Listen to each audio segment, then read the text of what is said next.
I'm joined today by Anthony Wood and Megan Summers of Screwtape Studios, and we're going to be talking about Damsel, which is coming out on this Friday. So thank you both for sitting down with us and talking about the game. No worries. Thank you for having us. Thank you. Yeah, we're glad to have you on. I'm sure it must be a busy week before launch, so thank you for taking the time. No worries. Yeah. So for people that are listening to this interview that haven't run into Damsel, why don't you give us a pitch for the game first, just to kind of get us all on a page. Yeah, cool. So Damsel is an action platformer game. It's made up of tiny bite-sized level, pun intended there, where you jump in for 30 seconds to 2 minutes with a singular objective, and you got to smash that out. It's focused on combat, but then also about managing your objectives and keeping an eye on what's going on. It's like an animated comic book style game.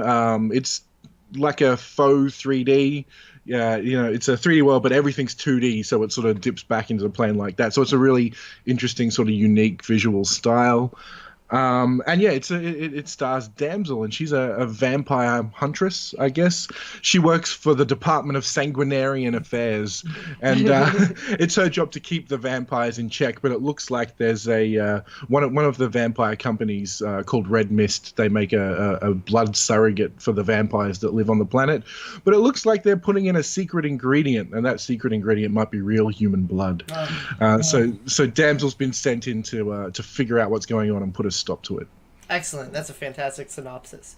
You mentioned a bunch of the things I want to touch on, but the first thing I wanted to touch on was kind of the thing that first caught my eye with Damsel. And we've covered the game since you were backing in crowdfunding through Alpha, so it's kind of fun to see it evolve. And one of the first things that grabbed my attention was kind of that fast pace that you talked about. Each level is a really quick kind of flow of capturing objectives and eliminating enemies, if you're doing well, I suppose I should say. Right. So why did you lean that way? It seems like a little bit different direction than a lot of other platformers. And it does make the game really unique, but I wondered if there was a specific reason you kind of focused on that speed. The game started out very differently. Mm-hmm. It was more traditional. Longer levels. There were much more puzzle elements. It was about traversal and figuring your way out to get to the end of the level. But it turned out that there's a lot of them. So yeah, we had a chance to speak with a publisher agent, which meant that we got some really great advice about the fact that the game looked pretty, the story was fun, but that it might just fade away into the thousands of games out there. Sure. And so we had to weigh up the creative ideas that we had and we wanted to make, and the fact that we're an indie team, but we want Damsel to be successful enough to at least make another game. Yeah. That's what it's all about. We want to keep going, so we had to sort of we weigh up that decision, and then we realized we're pretty old. And we don't have time. We don't have time to sit down for 16 hours and all the time, right? And experience a game. And you sort of wanted to have that great experience, but in those smaller times. So you can either have it as a palate cleanser, or you can sit there for 10 hours and play as well. Yeah, and I guess the reason that the speed came is we had all these levels built, and we're like, okay, we want to reuse all these assets because we'd spent 6 months. Everything in the game is hand drawn. Mm-hmm. There was a lot of work, a lot of money that went into building that. So I'm like, okay, what we're doing isn't necessarily going to hit it because it's quite a large, sea of games like that out there. Sure. But we don't want to waste this money because we don't have any money to begin with. So let's repurpose it. I'm like, okay, how can we repurpose it? So we started building these arenas, closed rather than linear. With a focus on, being able to go anywhere at any time and exploring the space. And then I got sort of interested in, around a similar time, I started teaching games design at a university. And so the idea about motivation and how do we drive a player through the level, that sort of became really sort of bubbling up and relevant for me. And so Damsel, that quick gameplay became an experiment in, in second to second and minute to minute gameplay, and how do we motivate you to do the very next thing. And so we try out lots of different things in sort of that second to second motivation that we want to push people through. And then our influencers sort of started coming in. It very quickly became appeared to me like the game looked like it was, we were pulling from like Pac-Man or Miss Pac-Man. And that's what the game is. It's got that arcadey feel for sure. The game is Pac-Man on steroids. You're in an arena. Most of it's in the arcade mode, especially. You're going around and clearing, a series of dots. Like it really does have that lineage there.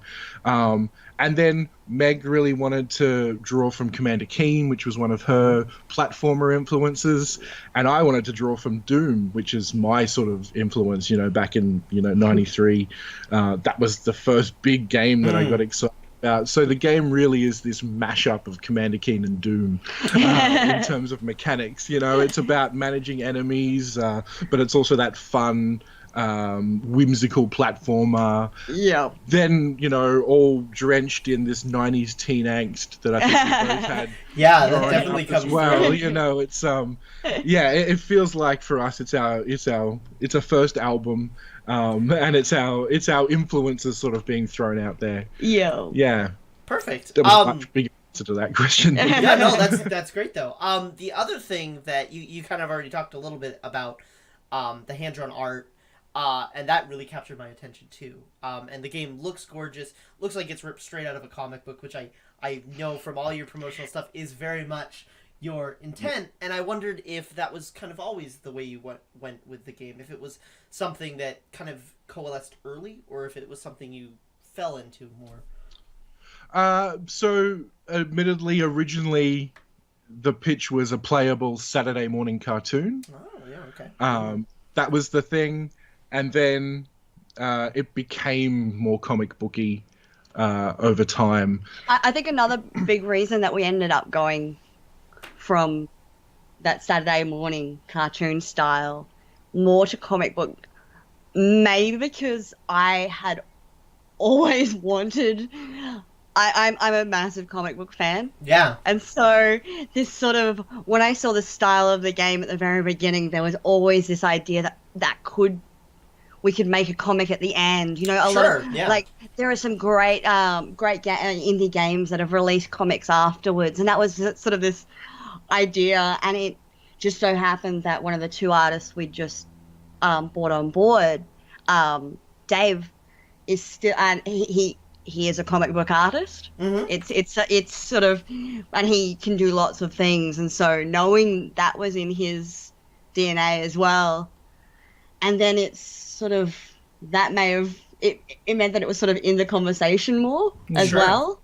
Yeah. So yeah, it evolved, and maybe it's because the animation's expensive and we couldn't do animated cutscenes, like we would have wanted to, and it's easy to do panel based, and it's there's creative but then technical reasons, and then money reasons, and of course. we make do with what we've got, but try and put together the best thing that we can. So that's sort of how it evolved. I guess we started super ambitious, and then comic books are easier to put together, and that's probably how it ended up like that as well. Yeah. And it's the story as well. Once the game became arena-based, we took out the story because we were just really wanted to focus on the gameplay. Mm-hmm. But then feedback was, people really wanted to know the world and wanted to know a bit more about Damsel and what was going on. So we're like, okay, shit, we'll put it back in.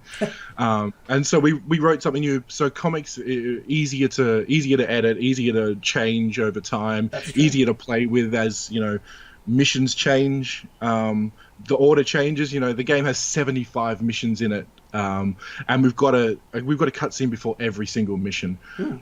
So we needed the ability to be able to switch them around if we needed to and re-edit and change like that. And the comic format really allowed us to have that flexibility. Yeah, that makes a ton of sense. The last thing I wanted to ask you about in regards to the game itself is kind of this evolution of the game from, the place of crowdfunding to early access to now launch.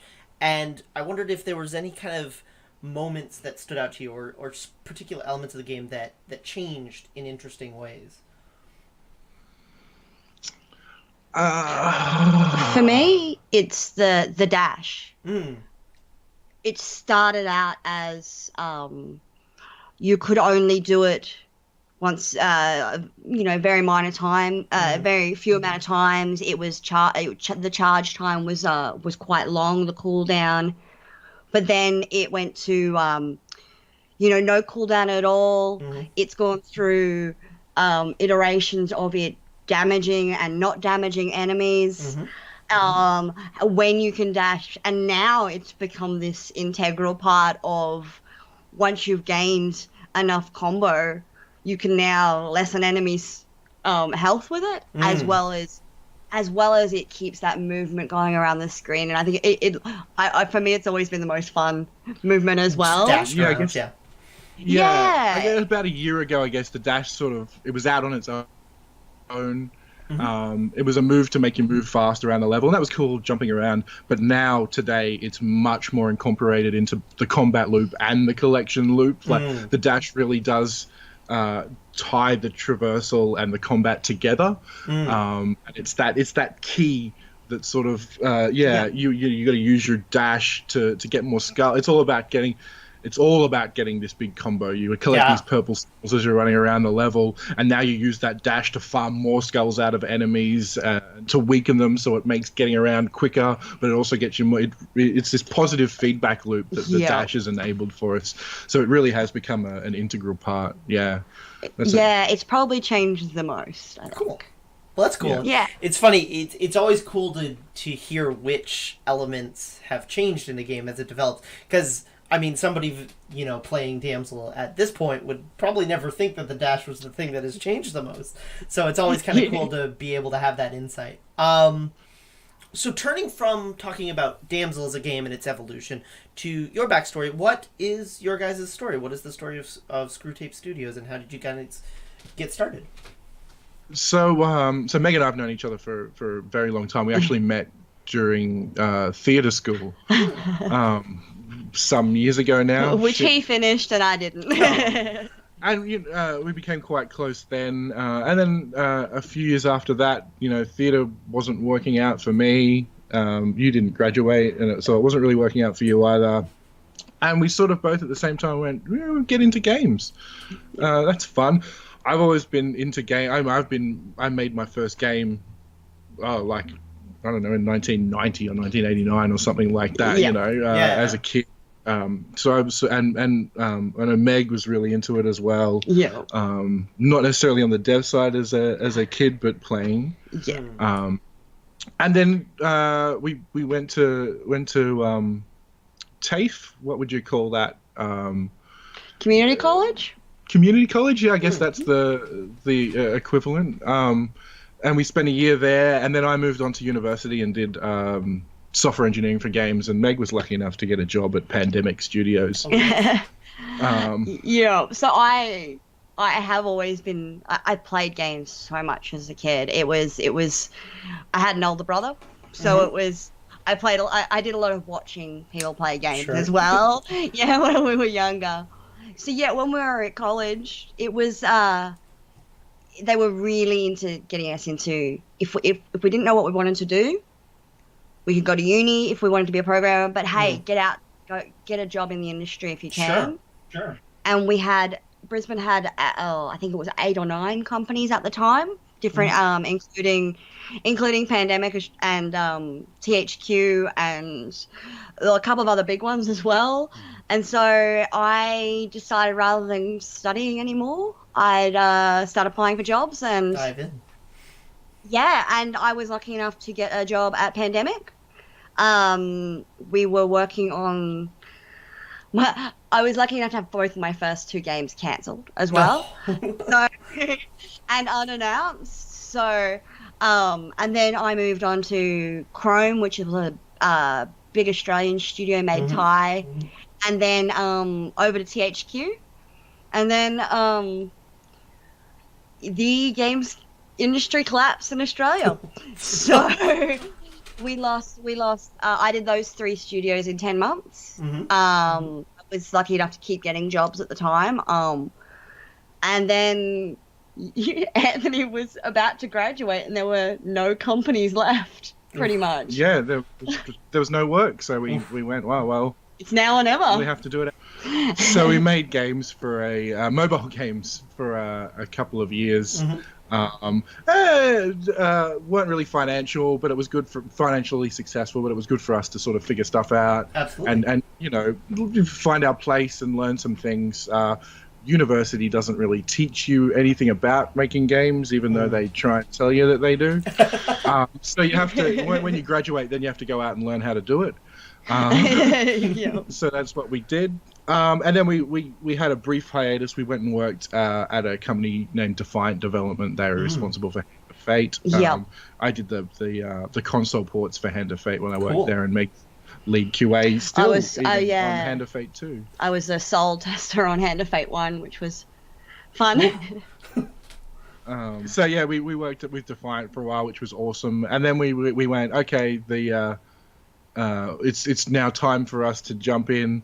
You know, the mobile didn't bring us the Rovio bucks that we thought we were going to get. Well, we weren't willing to do what you have to do in mobile and free to play. You had principles. Well, we're pretentious artists. So we don't want to... Like, honestly, like, we got to a point, especially when our last bigger game, Bank Job, became popular with kids.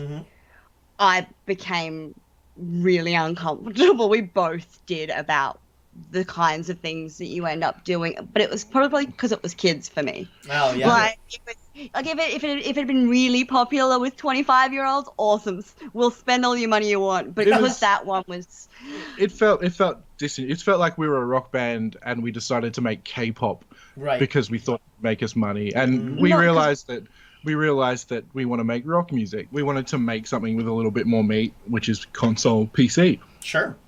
So that's what we did. We're like, this is it. If we can't make this work, then we'll have to go and work for other people. Yeah.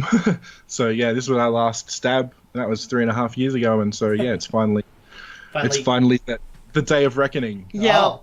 Oh. Great. Well, that's an interesting storied history of your guys' journey to Indiedev. You already mentioned a couple of your inspirations for the game in Commander Keen and Doom, so that's one of the things we always like to ask. But you already kind of touched on that, so that's good. So then I'll ask the final question we always ask devs that we talk to, and that's if you've got recommendations for other indie games or indie projects that are out there right now that have captured your attention. We have to play Hand of Fate, right? We have to play Hand of Fate 1 and 2 are fantastic. Which we've both covered and loved. So. Look, I'll be honest. For the last 12 months, I haven't played anything. My side hustle is porting. I've ported some other games over to consoles just to pay the rent. So I'll plug them. I haven't really played them as a player. I've sort of only been involved in their development, but I'd be remiss if I didn't plug them. So there's Think of the Children, I think, which came out on PC late last year, and we've just finished up the console ports there. And there's a couple of other games coming out either early next year or late this year. The Stillness of the Wind. And NeoCab is one as well that we've worked on. So I should probably plug them for the guys, because they've put a lot of work into that. Yeah, if you really need something opposite to Damsel, and Stillness is very calming. But I've also got The Gardens Between from the Voxel Agents. Yeah, is just. It's just beautiful. It's so interesting and unique, and it's very different, but that one's my indie pick at the moment. Yeah, I've been playing I'm playing a bit of Hollow Knight on the Switch. Oh, wow. Yeah. That's But don't need to plug that. No. Yeah, I mean Hollow Knight on Switch. Who doesn't love Hollow Knight? Oh, right, yeah. Exactly. It's popped up so many times in these talks we've had with indie devs. It's remarkable. So. Great. Well, those are some awesome indie games for us to follow up with, especially Gardens Between. This is a great jumping off point. Maybe I'll talk to the Voxel Agents next. So that's Oh, that would be Fantastic. great. Awesome. Anthony and Megan, thank you so much for taking the time to talk with us and give us a little bit of background on Damsel. As we said at the beginning, it's coming out Friday, so we'll have a link to the Steam page and all that good stuff down below. Awesome. Thank you very much. Thank you so much for everything, and have a great day.